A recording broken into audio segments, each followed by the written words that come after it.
Cape Spear, Newfoundland. Its claim to fame, other than being simply a spectacular, breathtaking location, is that it is the most easterly part of North America, providing the first sunrise every day. Well, the sun will be shining on what the Ford Motor Company is hoping is a bright new day and future.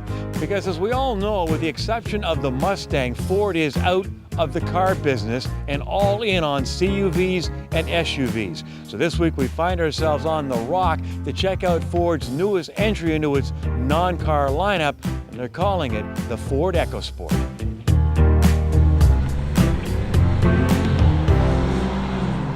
EcoSport has been made in other markets previously, but this is the first time we're bringing it to Canada, and we're really excited to do that. It will be the entry-level SUV. It will be positioned really below Escape. It'll be a great option for new buyers, new people to Ford. It will be really a key part of our best-selling lineup of SUVs in Canada. Available Wi-Fi, tons of connectivity in the car, tons of great content for Canadian customers as well, whether it be the available all-wheel drive across the entire lineup or the all-weather package that we offer, the winter pack, which is heated steering wheel, heated mirrors, heated seats are already standard, heated wiper park, and all-weather floor mats. So lots of great ways to enjoy EcoSport in Canada.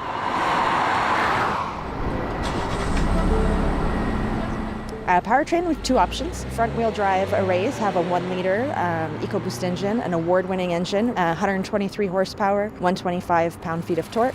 And then we also have a 2-liter available for the all-wheel drive arrays. So two options. That one is 166 horsepower and 149 pound-feet of torque. You know, when AutoScribes came out to drive the new Ford EcoSport this morning, they all had the same complaint. That includes our cameraman, Paul Reed. How do you open the hatch? Well, the way it opens will be a love it or leave it for consumers. But before I show you how it opens, here's a hint from 2006. This door's hinged on the wrong side of the vehicle. The reason? Well, obviously this thing was designed and built in Japan where they drive on the other side of the road. That means when you bring it to North America, you have to unload it with your back to traffic, and to get from here to the curb, well, you've got to walk around the door. You know, Suzuki, get with the program. So Graham wasn't happy with the Suzuki. Is he going to be happy with the EcoSport? Let's find out. There you go.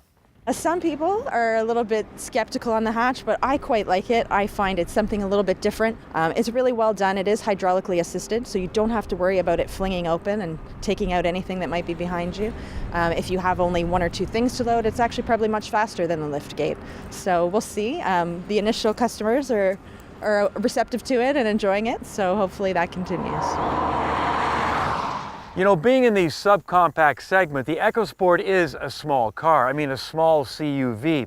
Small inside, limited cargo space with the back seats up, small engine choices. In fact, Ford likes to call this a baby Escape. But like its big brother, it comes with things like all-wheel drive, the latest in connectivity, as well as active safety features, including individual tire pressure monitoring, and along with heated seats, a heated steering wheel is available. Now, I know Ford says that this is where the money is and not in cars, but for me personally, I'm still going to miss my favorite small Ford car, and that's the Fiesta. One of the things I find interesting is we see young millennials coming and buying SUVs. So some people would think that they wouldn't want to drive what their parents drove and what they grew up in, but we're seeing that to not be the case, and lots of interest in the new EcoSport.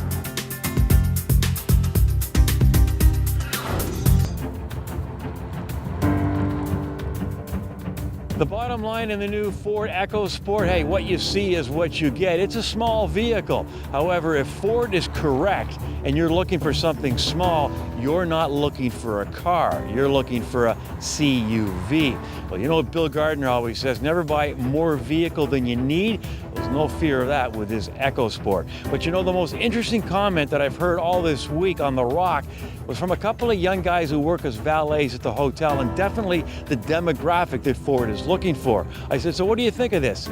They looked at it and said, you know, it looks a bit like a toy, almost the dinking toys that we used to play with when we were young. And I said, so is that a good thing?